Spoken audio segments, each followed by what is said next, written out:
Bonjour, bonjour, bonjour, bonjour, bonjour, hein, voilà. Bonsoir aussi, hein, ça dépend heure à laquelle vous allez suivre la danoise. Voilà, bon dimanche, bonne santé, bonne santé. Na bino nyonso oyo bokolanda la danoise, na sous le baoba. Beau s'abonner ebele, beau s'abonner, beau partager ma vidéo et ça la bien. Pour nos conseils, tozaka toujours qu'on se soutenir, tozaka en attendant confinement.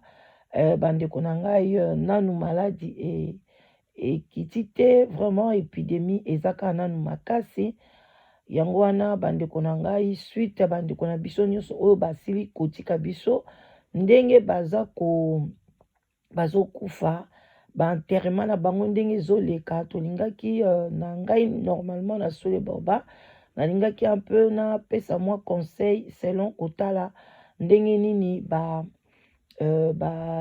obsèque ezoleka ndenge biso tozo se comporter nalingaki napesa un peu conseil vraiment blessé bino te mais eza conseil toyebi que toute vérité n'est pas bonne à dire conseil peut blesser kaka mais vraiment blessé bino te eza pona bonheur na bino eza pona bonheur na biso vraiment sinon te communauté tokozala biso nyonso affecté et puis tokokufa biso nyonso tout ekozala bien te toyebi ke eza nzela na biso nyonso mais tokufa na même époque te vaut mieux tokufa vraiment mutu na mutu ndenge ayelaki na mokili ndenge mpe azongela voilà ezala contamination te bandeko na ngai tokomi toza mpe na live together bino mo boyebi live together eza wana eza mpona bino mpona kolongola solitude yo moto ozalaka na temps te ya koluka mwasi ou bien ozokanisa nazonga na mboka place nini na kozwa mwasi ozomona basi ya malamu te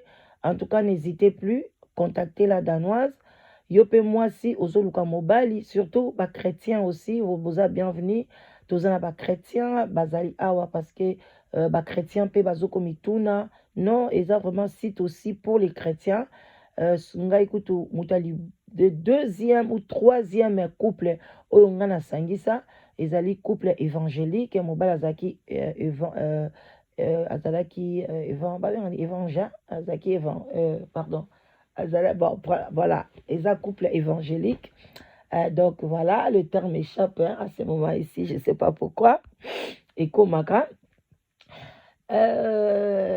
voilà donc boya ebele ozana posa mwasi n'hésitez pas ezali vraiment agence matrimoniale très sérieux puis tozwaka ta na biso pona bino bobenga na 0044 74 59 62 52 17 obengi okozwa la danoise tosololi et puis otiki demande na yo inscription eza gratuit alors bobenga boya ebele vraiment eza site moko kitoko makasi etokokisi inane voilà inane kokaki le 17 mais tellement nazalaki na temps te mpona tofete yango mais tokofete yango na koleka liboso vraiment na kofete yango et puis nakosenga même na deux couples oyo bakosepela batémoigner ekozala bien voilà mosala ezokende bien nazoloba toujours na baoyo nanu nabengi bino te bodécourage te boyebake tozotravaille mpona bino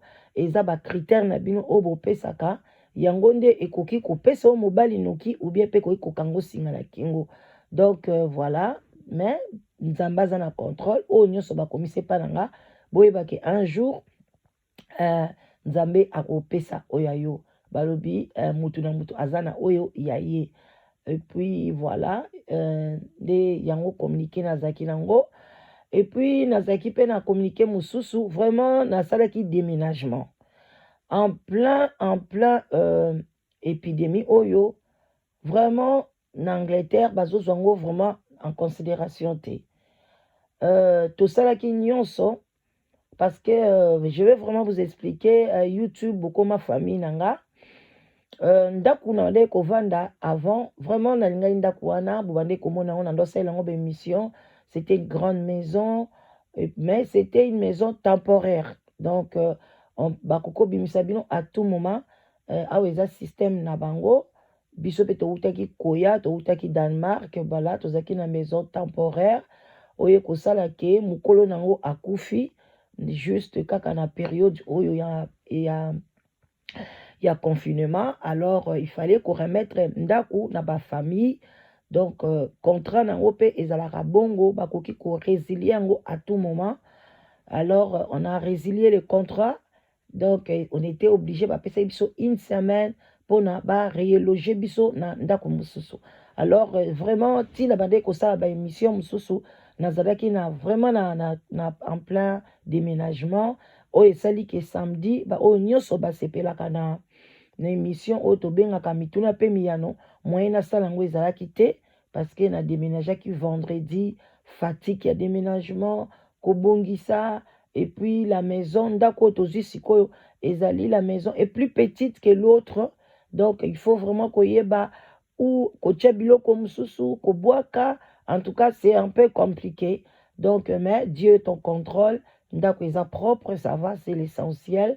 Malgré ça, na dimension muke, on va faire de nos mieux. Tokokisa kaka tobongisa biloko toza nango mususu ki tokobwaka tobwaki. Bon, bah nombre à chambre exactement, ils ont la même chose que l'autre maison. C'est seulement le salon, la cuisine, ils ont mouqué, et puis voilà, ils ont pris na storage place, il y a vraiment biloko. Bon, mais ça va, on est à l'aise, ça va. Donc, bandi konanga so live together, emso mikolo nazo benga binote, na ko banda lisusu bo benga o nyonso ali ko contacter la danoise. En tout cas à partir ya lelo na bandi koyamba phone, donc bo benga na bino toko solo là. Bon bolanda moi extrait oyo na lobango mingi bolanda yango et puis nazo zonga pona topesa ba conseil na nde bandi kona biso ba kufi ba oyo bazoki kotika bango na lilita ndenge nini tokoki ko se comporter. Merci. Madame, c'est bon, ils sortent. Là, c'est bon. Là, c'est déjà compté, ils sont comptés. D'accord? Voilà. Les gens sont déjà fatigués, madame. Ah, tu cries. Tu cries quoi là? Pourquoi tu cries? Pourquoi il crie? Attends, tu cries. Pardon, papa, pardon. Junior, s'il te plaît, papa. Junior, attends. Il pourrait écrire son béguin. Pardon, Junior, pardon. Junior, calme-toi. C'est ça la crise,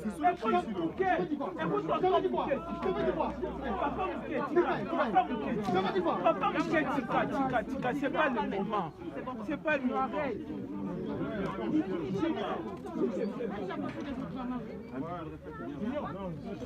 Mouquet, viens voir. Mouquet.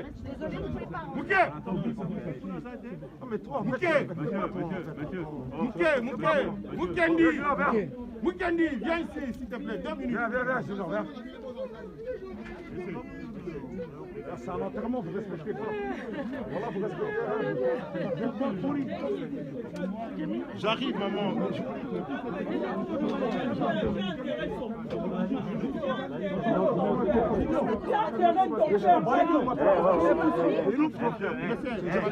On va calmer le petit. On va calmer le petit. Viens. Monsieur, il va calmer le petit. Ils s'en fichent.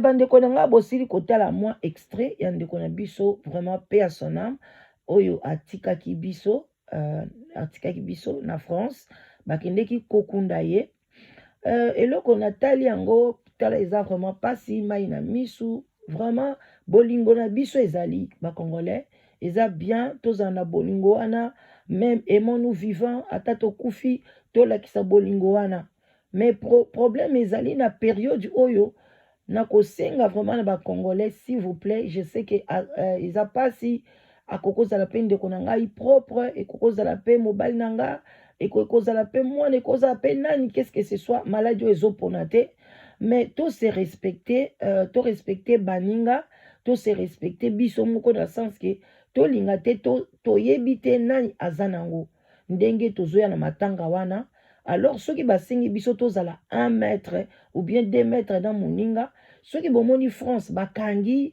bazoka ko prolonger ba confinement bandeko nanga eza blague te pona biso peuple congolais eloko soki ekomi accès ekomi lokola ngoko habitude eza lokola exemple ke okutani na mobali bolobi okenda tosalisi baexamen te tokenda bakapote tema bokomi okenda capote elenge eleki ozwi mobali moko olingaka mobali ya tolo ya pembe olingaka mwasi ya mabele minene olingaka mwasi balèvre rose okutani na ye lelo bosali lobi kuna bosali 3e jour bolongoli bakapote parce que ekomi habitude alors ekozala bien ke avant kutu bosala ngo bokutana même na bakapote wana bokenda kosalisa examen donc peuple congolais tomesanaka na eloko lokwa confinement ngo eumeli bato bameseni bazobanga na bango lisusu te bakomi komona esili nango maladi esili non maladi eza wana soki botali na site nanga bamama mibale batémoignaki à cœur ouvert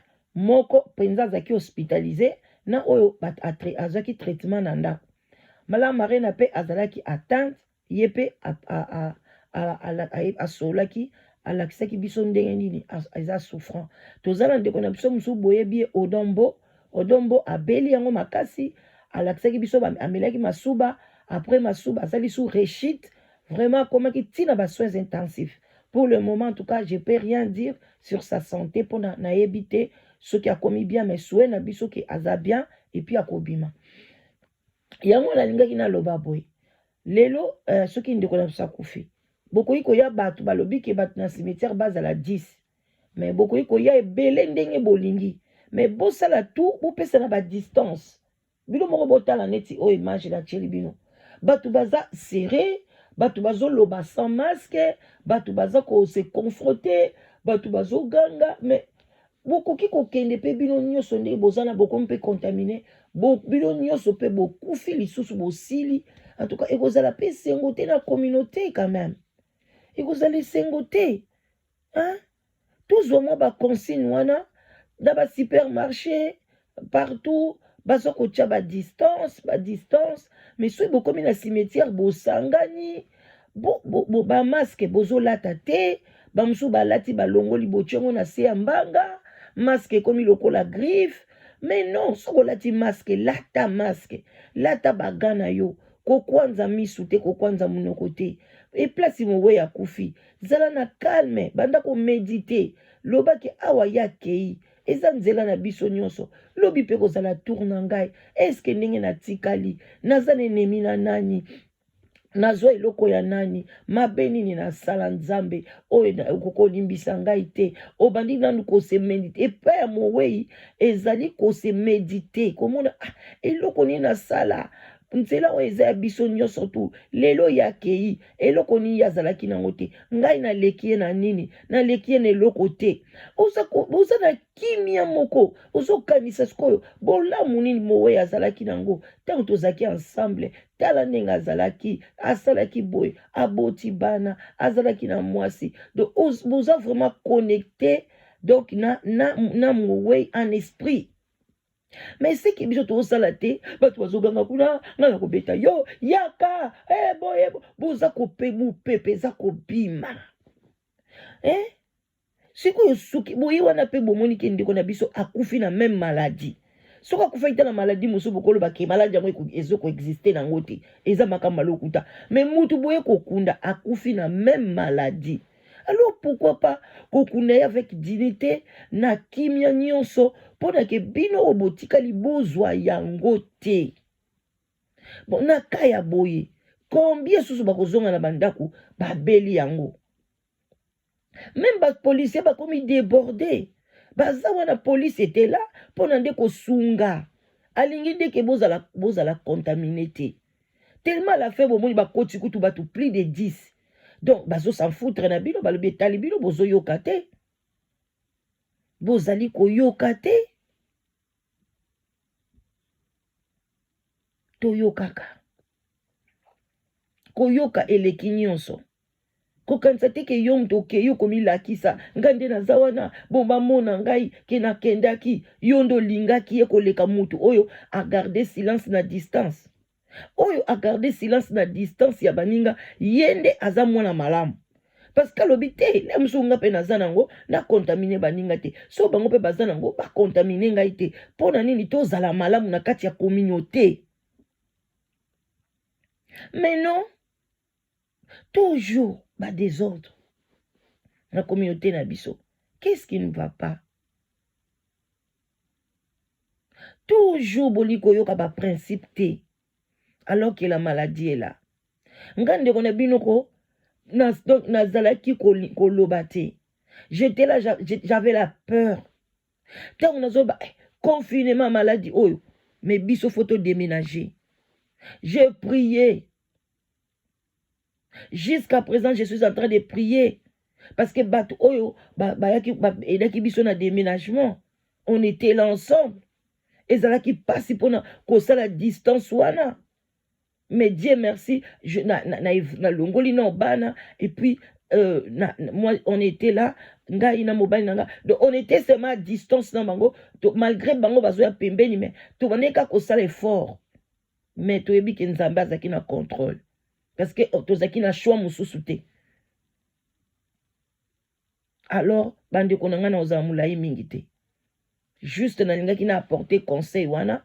En tout cas, ceux qui toquent na enterrement, ils allaient qu'on a biso akufi na maladie mususu, ils allaient akufi na maladie oyo, nyonso ezali liwa, mais tant toko koma tellement épidémie et silité, épidémie ezakana ko sionner, ezana ko tambola porte à porte, alors to garder ba distance, il y a 1 mètre, il y a 2 mètres, to zala musika na baninga nyoso parce que oyo azala maladie azali koyeba na te eza kokoma na elongi te ezopesa ba symptômes mo na extérieur te soki aussi longtemps nan obandi kobela te okoki pe ko contaminer des milliers de personnes yo pe ba contaminer okesu ko contaminer bat oyo batikalaki na ndako yo muto utaki cimetière o contaminer bango alors soki okena cimetière toboite beaucoup ikoya ebele bozala à distance ou bien soit olati bagan na yo olati masque na yo très bien allez okoloba loba pe mingi te fanda na kimia moko boye bokundi mowe ozongi osukoli ba masque et pardon olongoli masque na yo na bokebi nyos obwaki olongoli bagan osukoli opamusi biloko nyos bilamba nyos ozalaki nango balobi même bilamba faut esukama na température ya moto makasi soko moni ke lamba wana esukama na température ya C kende garder yango quelque part ko touchango te pendant 3 jours oyo monique oko sokola na température il y a plus de 60 degrés au soukoli yango et puis voilà on mi soukoli pe bien na savon ce qui peut au soukola pe même souki na yo na shampoing donc au soukoli bien au outil na bisika wana ya milieu public là où les gens crient le quoi là-bas congolais ba ta masque te en tout cas bazo longolango bazo kokangote alors yo au soukoli pona ko éviter au contaminer baninga te pona soko zui yango oko pesa pe baninga na musala oko pesa bana na ndaku oko pesa partout donc kozala égoïste te toi tu t'en fous mais baninga na yo oza ko occuper bangote non ce n'est pas bien alors bande konanga c'était votre maman Lekila danoise vraiment beau partager tokutani bakala mingi te bientôt la maison et à la fête tozo ko bongisa bino boyebi déménagement isa pasi nazana bana na mobali donc voilà malembe jusqu'à ce que nyon se kozala en ordre ba émission et kozonga comme d'habitude mais ceux qui osent en solitude n'hésitez pas benga numéro izawana isa vraiment kobenga ezalango gratuit kokomisa eza gratuit yo benga la danoise to solo la oye bandeni eza koleka na zeli ba appel na bino nazo travailler pour le moment chaque jour après 11h parce que toza na biso na confinement. Merci, à bientôt.